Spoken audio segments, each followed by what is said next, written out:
अऊज़ु बिल्लाहि मिनश्शैतानिर्रजीम बिस्मिल्लाहिर्रहमानिर्रहीम अल्लाहुम्मा सल्लि अला सय्यिदिना व मौलाना मुहम्मदिन व अला आलिहि व अस्हाबिहि व अहलि बैतिहि व अज़वाजिहि व ज़ुर्रिय्यातिहि व इतरतिहि अजमाइन। अज़ीज़ तलबा व तालिबात, अस्सलामु अलैकुम व रहमतुल्लाहि व बरकातुहू। ऑनलाइन दर्स निज़ामी में आप सबको खुशामदीद कहते हैं। इल्म तजवीद व तहफ़ीज़ सबक नंबर 3 के साथ आपकी खिदमत में हाज़िर हैं। आज के सबक में हम 3 सवालात और उनके जवाबात सीखेंगे। सवाल नंबर 1 है, कुरान मजीद की तिलावत की फजीलत पर 2 अहादीस मतन के साथ सुनाइए भी और तहरीर भी कीजिए। सवाल नंबर 2 है, हज़रत अब्दुर्रहमान सुलमी रज़ी अल्लाह ताला अन्हु का अमल मुबारक और कौल मुबारक बताइए कि वो कौन सी हदीस कोट फरमाया करते थे। सवाल नंबर 3 है, कुरान मजीद की तिलावत करने वाले वो कौन से बदनसीब लोग हैं जिन पर कुरान ख़ुद ही लानत भेजता है। आइए आज का सबक शुरू करते हैं।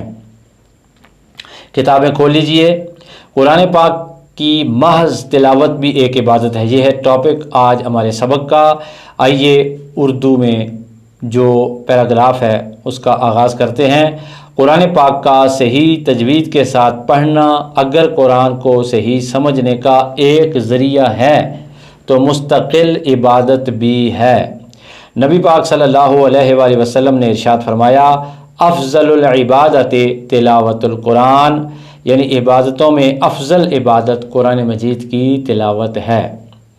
दूसरी हदीस में नबी पाक सल्लल्लाहु अलैहि वसल्लम इरशाद फरमाते हैं, मन क़राअ, जिसने पढ़ा, मिनल कुरान, कुरान में से, हरफन एक हर्फ, फ़लहु, उसके लिए है, अशरु हसनात, 10 नेकियाँ। यानी आप कुरान पढ़ते जाएं और नेकियां हासिल करते जाएं। ये इस सवाल का जवाब हो गया कि कुरान मजीद की तिलावत की कितनी फजीलत है। इस पर 2 अहदीस सुनाइए और लिखिए। तो ये दोस्तों, प्यारे बच्चों, आपके लिए जवाब आ गया है। यहाँ से आप कोट कर लीजिए, आपकी किताबों में मौजूद है। ठीक है जी, आइए आगे बढ़ते हैं। नबी पाक सल्लल्लाहु अलैहि वसल्लम की हदीस है, खैरुकुम मन तअल्लमल कुरान व अल्लमहु, यानी तुम में से बेहतर वो शख्स है जो कुरान पाक खुद पढ़े और दूसरों को पढ़ाए। हज़रत अब्दुर्रहमान बिन सुलमी रज़ी अल्लाह ताला अन्हु मस्जिद में बच्चों को, बड़ों को कुरान मजीद पढ़ाया करते थे और आपकी ज़ुबान पे यही हदीस थी कि खैरुकुम मन तअल्लमल कुरान व अल्लमहु। नबी पाक अलैहिस्सलाम ने फरमाया कि तुम में से बेहतरीन वो है जो कुरान ख़ुद सीखता है और दूसरों को सिखाता है।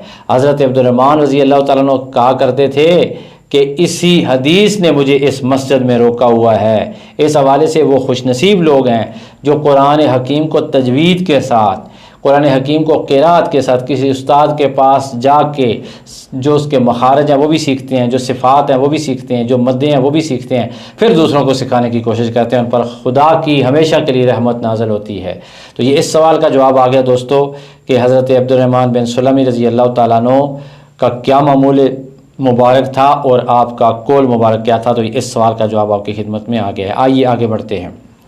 इस सिलसिले में कई अहादीस मौजूद हैं, मगर इस फजीलत और सवाब के अक़दार हम उस वक्त होंगे जब कि कुरान पाक को सही पढ़ा जाए, जैसा कि ये कुरान करीम नाज़िल हुआ। नबी पाक सल्लल्लाहु अलैहि वसल्लम पढ़ा करते थे, सहाबा किराम ने तालीम दी है, वरना बजाय सवाब के उल्टा गुनाह होगा। जैसा कि हदीस पाक में है, रुब्बा क़ारिइल लिल कुरान, बहुत सारे कुरान मजीद की तिलावत करने वाले ऐसे हैं, वल कुरान यलअनुहु, कुरान पर लानत भेजता है। वो कैसे? जो काफ और काफ में फ़र्क नहीं कर सकते, जो हमज़ा और अलिफ में फ़र्क नहीं कर सकते, जो सिफ़ात आर्ज़ा और सिफ़ात लाज़िमा को नहीं जानते। ज़ाहिर है कि ये वही लोग हैं जो कुरान को सही नहीं पढ़ते या कुरान पढ़कर अमल नहीं करते। इसके बाद अब ये मालूम होना ज़रूरी है कि वो कौन सा तरीक़ा है जिसके इख्तियार करने से कुरान हकीम को सही पढ़ा जा सकता है। तो जानना चाहिए कि ख़ास तरीक़ा और कवायद जिन पर अमल करने से आदमी सही कुरान पढ़ सकता है वो फ़न तजवीद है। चौथा सवाल भी मेरा ख़्याल है साथ आप अटैच कर लें, वो कौन सा तरीक़ा है जिसके इख्तियार करने से कुरान हकीम को मिन वान से ही पढ़ा जा सकता है।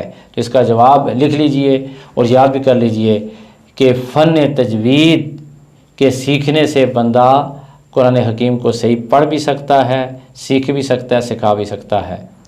تو آئیے دوسری طرف چلتے ہیں، تحفیظ کی طرف۔ تو اس سے پہلے ہم نے آپ کو جو ہیں وہ 7 آیات مبارکہ دی تھیں۔ آئیے آج 3 آیات مبارکہ اور آپ نے یاد کرنی ہے، 7 آپ نے یاد کر لی ہیں ماشاءاللہ۔ 8ویں آیت مبارکہ کی تلاوت سیکھتے ہیں۔ اعوذ باللہ من الشیطان الرجیم، بسم اللہ الرحمن الرحیم،